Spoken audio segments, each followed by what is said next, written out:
again, everyone. So today we'll start about intro to abdominal imaging modalities hanggang acute abdomen lang tayo. So definition of terms for density, isipin nyo na lang siya yung white na makikita natin, especially in ultrasound and X-ray. For lucency, the keyword is blackness. So always remember when you are doing definition of terms, just use keywords so you can be able to understand what we are talking about. For shadow, from the word itself, anything that is visible on an image. For line, we say density with lucency on both sides, or thin lucency with density on both sides. Again, always remember that density pertains to white and lucency pertains to blackness of an image. So for the stripe, it is any edge or line. So for silhouetting, so it is a synonym for edge. So pag silhouette, isipin nyo, you won't be able to identify the whole shape of an organ kasi may nakaharang. Yun yung keyword natin doon. So yun yung silhouette.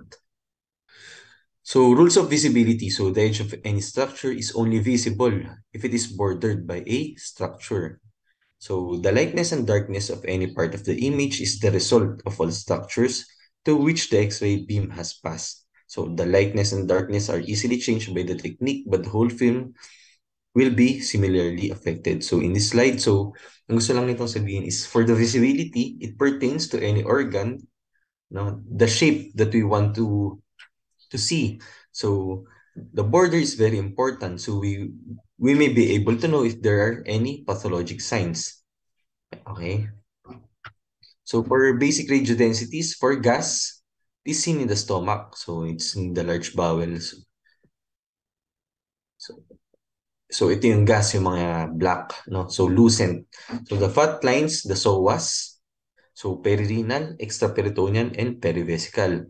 For the solid organs, there goes the liver, kidneys, and the spleen. For the bones, the spine, ribs, and the pelvis. And for the metal and contrast, there's the barium. So yung barium, itong contrast na to.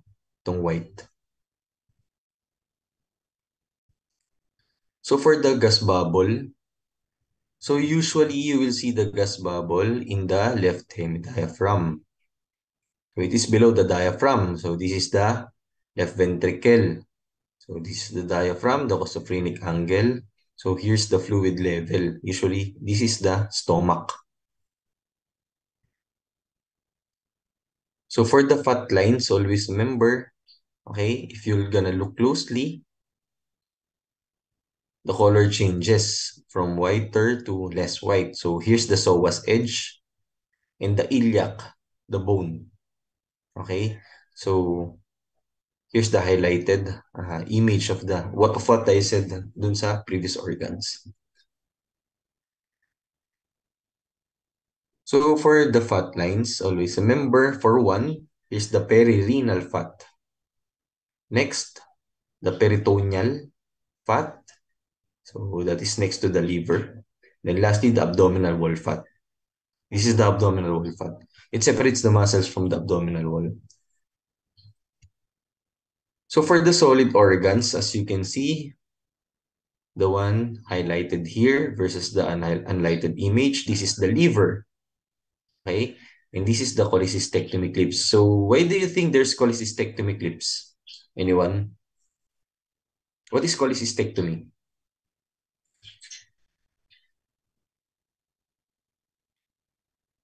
Sige na, there are no right or wrong answers. Just answer. Removal of the gallbladder po. Yes, very good.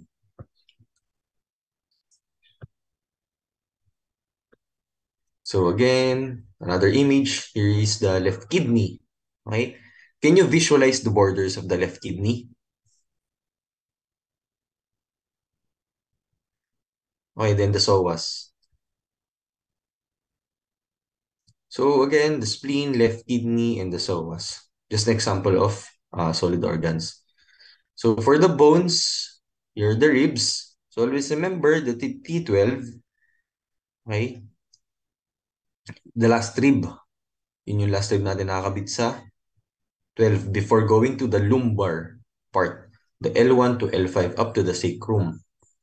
So here's an imaginary image of the urinary tract going to the pelvis. So it cannot be visualized here. So, ito lang siya, most probably. So, L1, L2, L3, L4, L5. So, for you to be able to understand if there's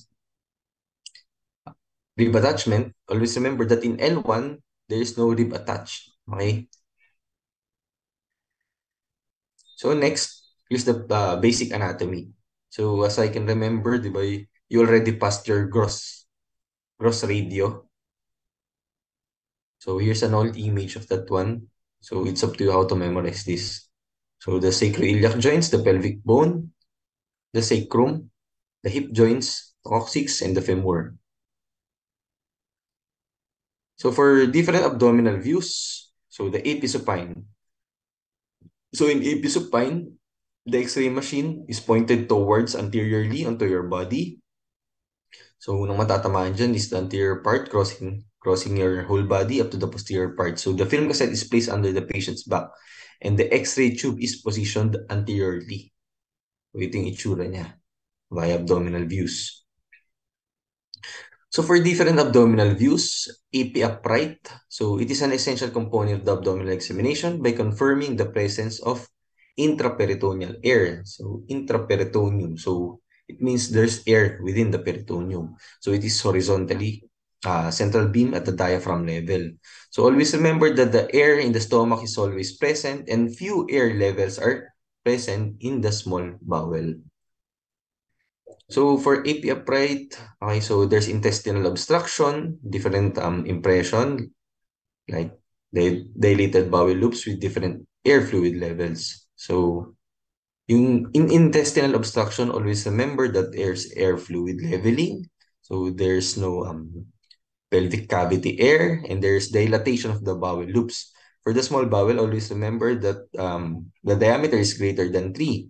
For the large bowel, it's greater than 6, and for the sacrum, it's greater than 9.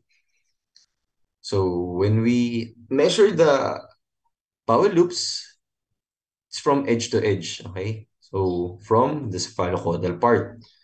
For pneumoperitoneum, it means it's an unwanted air within the peritoneum.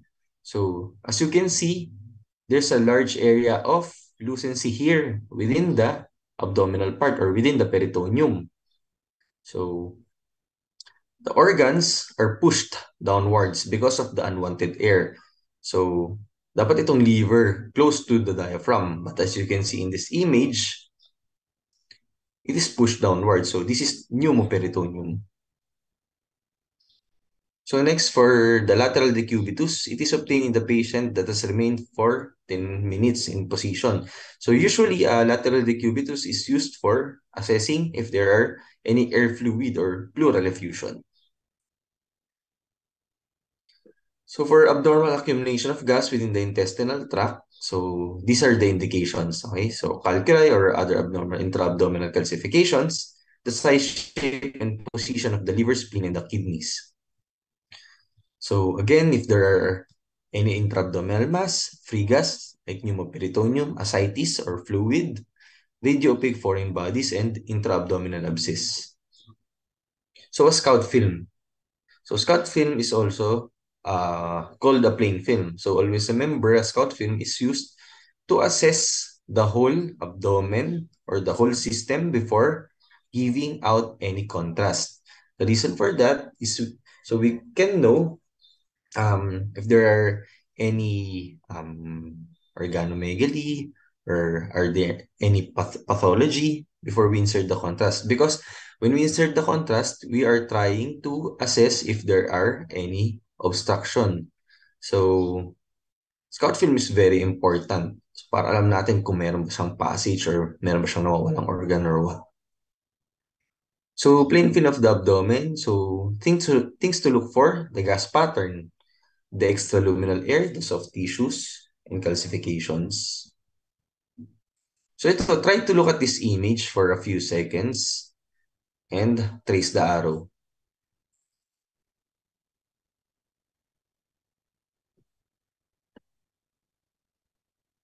Diba what I have always said dun sa previous slide natin? The air in the stomach is always present for the small bowel. At least 2 to 3 gas air. So the normal diameter is less than 3. For the large bowel, in rectum or sigmoid, almost or always. So always any other bowel. So next, for the normal abdominal gas, so the swallowed air, primarily source of gas normally seen in the stomach. So common to see gas in limited quantities in undistended small bowel loops. So colon normally contains gas and feces.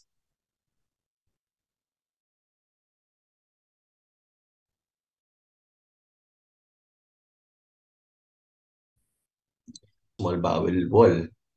So remember this one, okay?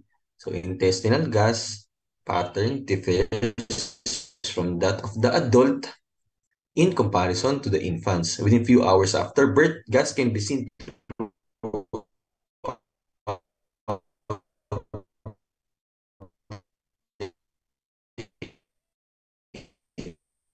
intestinal bata. So for the liver, so normal abdominal organs. So the liver is here. So this is the right lobe going to up to here, the left lobe. So it forms a homogeneous. So it means homogeneous, isang pattern lang, shadow in the right upper quadrant. So the upper border is limited by the right leaf of the diaphragm. So the diaphragm is located here. So the right lateral margin of the liver is usually separated from the density of the abdominal fat by a thin layer of fat. So yung 1, 2, 3 natin kanina, yung intraperitoneal, retroperitoneal, at saka yung subcutaneous fat natin. Yung diniscuss natin yung may number na 1, 2, 3. So yun yung highlight ng margin natin. So next, the spleen. So the spleen can be seen in the left upper abdomen. So likely this is the spleen. Nandito yung spleen. Okay, so the normal size is about 10 to 14 long. So the entire organ of or part, it can be usually seen in the left again, so 10 to 14 centimeters. So spleen is unusually mobile and may be found medial to the splenic flexure of the colon. So for the pancreas, it cannot be seen in X-ray. So okay siya sa ultrasound at CT scan. And for the urinary bladder, usually hindi siya na-visualize unless magbigay tayo ng contrast or puno siya ng urine. So nandito yung urinary bladder. So yung pancreas usually makikita dito.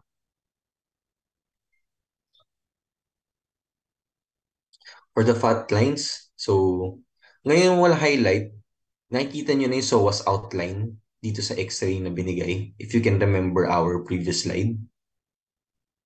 So ito yung psoas outline. So outer margins from the stripe like shadows on either side of the spine from L1 down to the pelvis.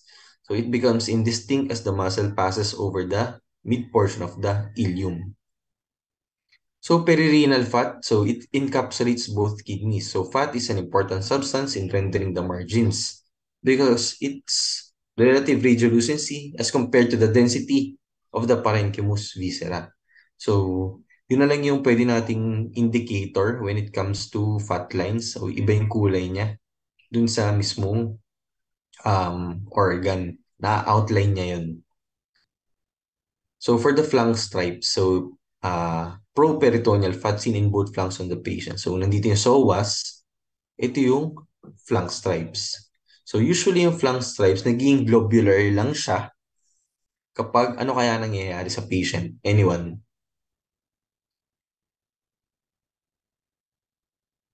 Dr. Stephen Kadukoy. Yes po, Doc. Ha? Ano yan? Hello po, Doc. Yes po. Oo. Ano yung pwede kayang reason bakit nagkakaroon ng globular flank stripes?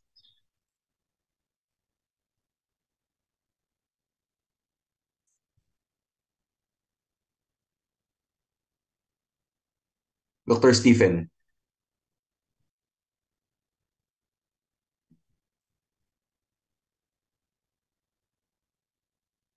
So,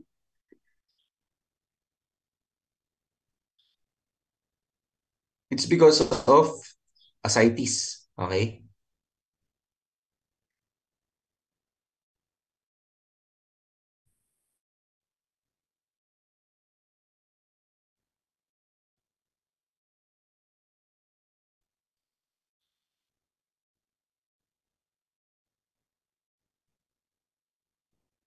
Portion of chin with either diverticula or mucosal ulceration.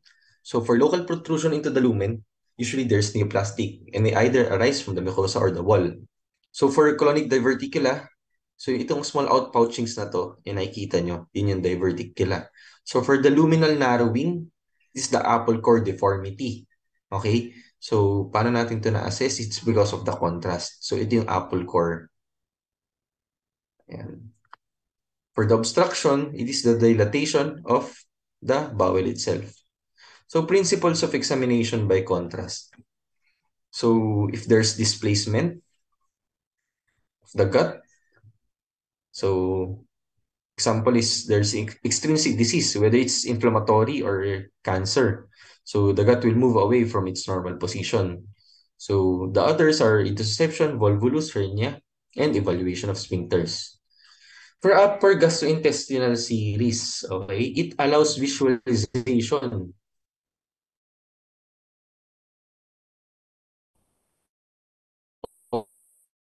of the esophagus. So take note of this intestine.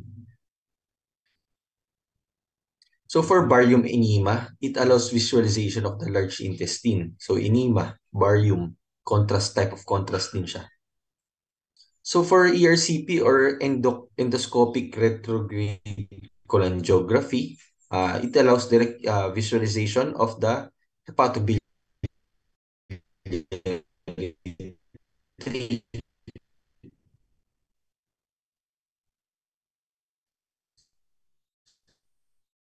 Ito siya.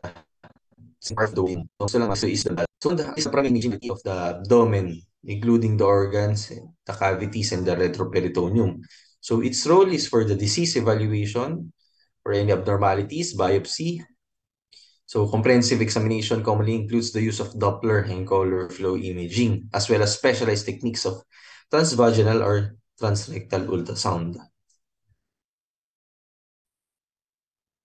This is the liver, this is the kidney, okay, the hepatorenal recess, the pancreas, the liver, so the mid, the left, and the right hepatic veins. So this is the gallbladder, okay. So in pancreas, as you can recall in your previous gross radio, how many parts does the pancreas have? 3 parts po, no? Okay, very good. So for the sizes, does anyone can remember?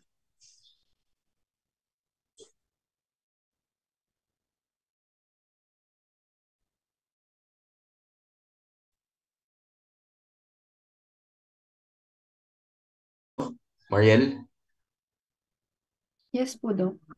sizes of the pancreas, head, body, and tail.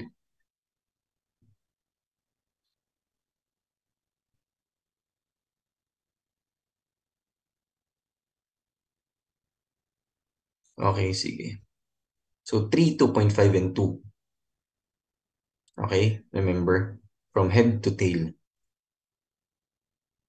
So for abdominal CT scan, it uses a computer to reconstruct mathematically a cross-section image. Para siyang X-ray pero in 3D form. Okay? So there are many different slices. So nandun yung axial, coronal, and sagittal. So as you can see, try to look at this picture and compare this image to this one, okay, for a few seconds. So you will be able to somehow familiarize the organs.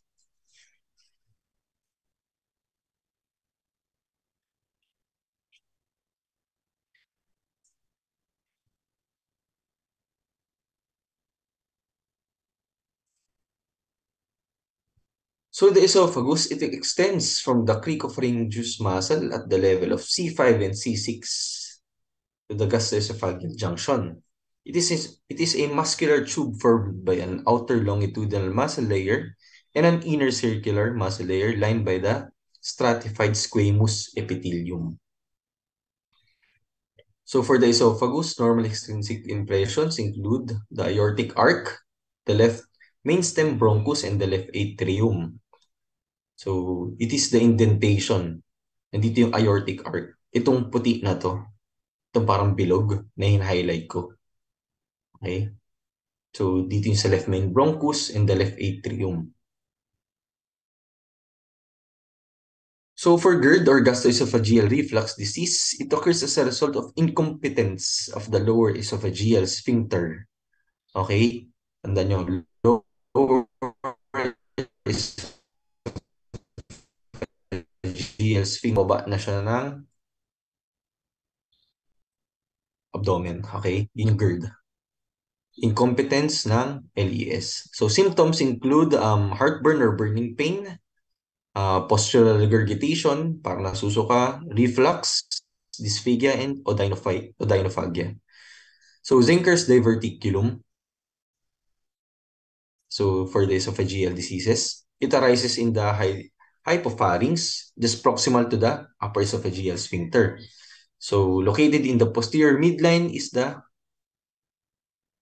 Killian dehiscence. So, it occurs between the circular and oblique fibers of the cricopharyngeus muscle. So, what are its symptoms? Dysphagia, litosis, and regurgitation. So, in diverticulum, always remember that the small neck is higher than the sac. Okay? So, ito yung Zenker's diverticulum. So, the distended sac may compress the cervical esophagus. So, for achalasia, it is a disease of unknown etiology characterized by absence of peristalsis or the movement of the bowels. Okay? So, marked increase in resting pressure. So, kung kanina meron tayong incompetence, ito naman, meron tayong increase in resting pressure ng lower esophageal sphincter. So, signs, dysphagia, regurgitation, foul breath, and aspiration. So, radiographic signs,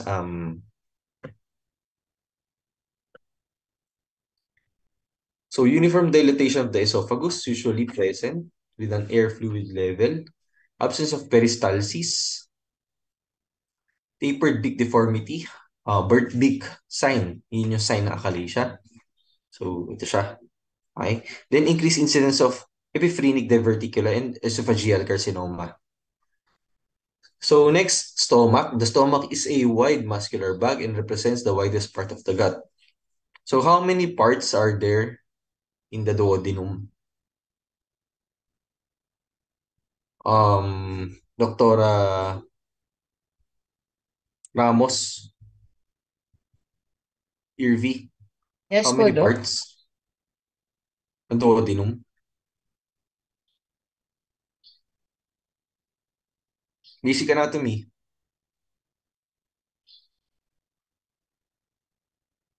Ilan?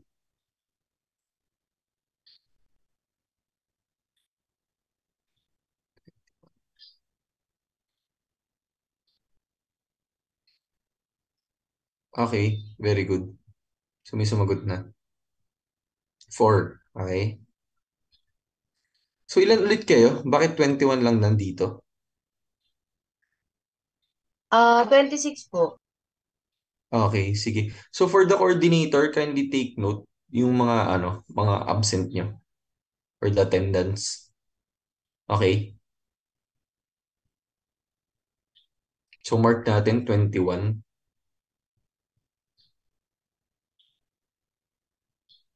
So, next, terms used to describe the anatomic divisions of the stomach. So, the cardia refers to the gastroesophageal junction. The fundus, it is where the portion of the stomach above the level of the gastroesophageal junction. The body of the stomach, it is the central 2/3 from the cardia to the incisura angularis. So, ito yung fundus, gastroesophageal junction, fundus, the body. Okay. Body of the stomach, the incisura. So, yan. So, the lesser curvature and the greater curvature. So, for the incisura angularis, it is an acute angle form of the lesser curvature that marks the boundary between the body and the antrum. Okay? So, yun yung mga key points natin. So, for the parietal cells, hydrochloric acid. For the chief cells, it is the pepsin. For the antrum, it is the distal third of the stomach and contains the gastrin-producing cells, but no acid-secreting cells.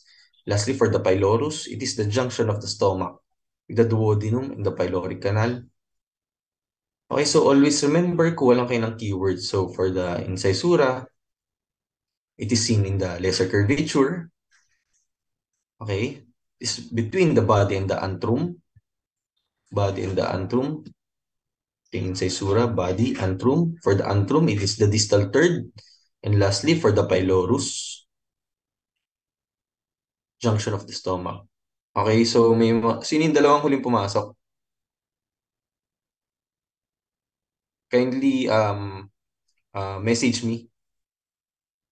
PM dito sa Zoom.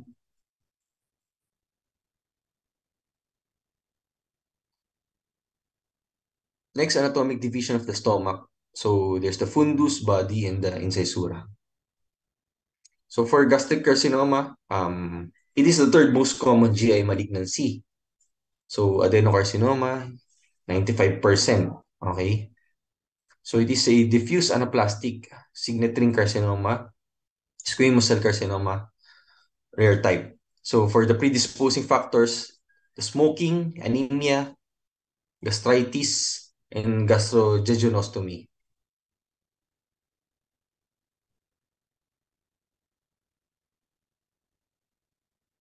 Okay. So for H. pylori infection, it increases the risk of gastric carcinoma sixfold and is the cause of approximately half of gastric adenocarcinoma cases. So for the peak age, it is usually from 50 to 70 years old. Okay, so for men, 2:1.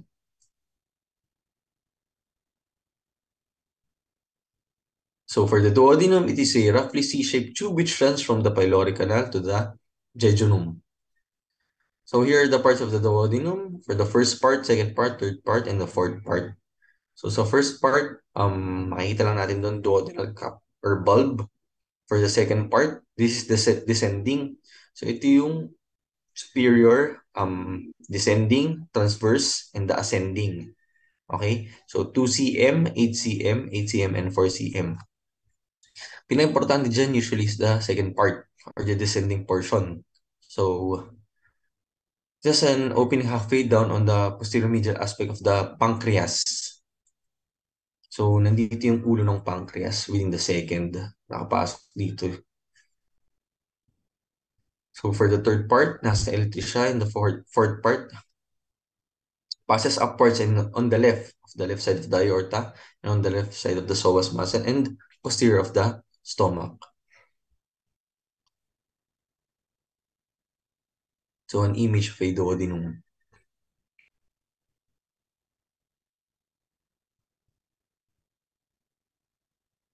So for duodenal ulcers, H. pylori infection in 95% of cases. So ito pa yung cause niya, yung anti-inflammatory, Crohn's, Zollinger-Ellison syndrome, viral infection, and penetrating pancreatic cancer. So associated with acid hypersecretion. So 95% of duodenal ulcers, yung duodenal bulb ang naapektuhan. Ano kasi yung duodenal bulb? 1, 2, 3, or 4?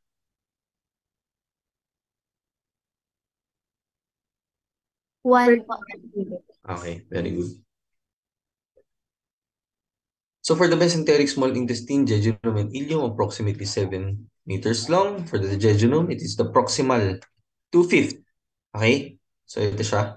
Then the ileum distal 3/5. For the mucosal folds, the valvulae conniventes are more prominent in the jejunum. Okay? So ito yung jejunum, jejunum, and the ileum. So yung prominent is the jejunum. So it becomes less visible towards the distal ileum.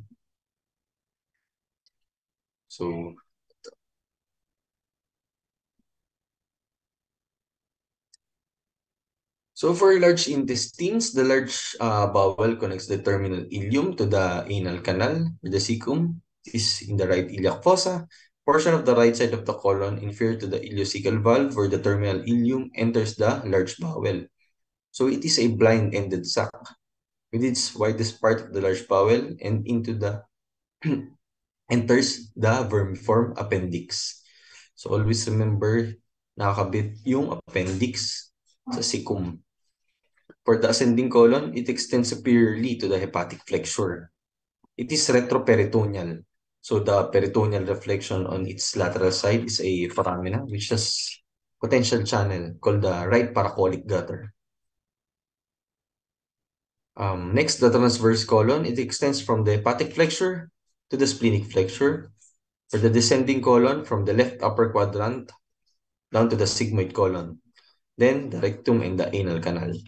So here's the image of the large bowel. So cecum, ascending, transverse, descending. Okay? So ito yung hepatic flexure.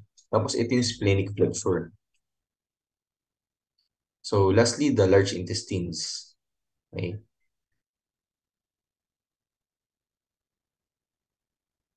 So for our kindly open your camera for attendance.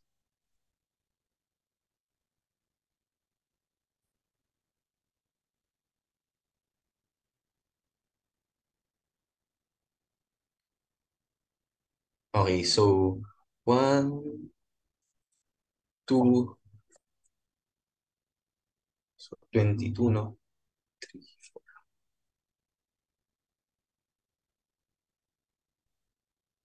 Okay. So okay. So for our next lecture, ano na lang, we will continue sa acute abdomen. Okay? So thank you everyone. That's it for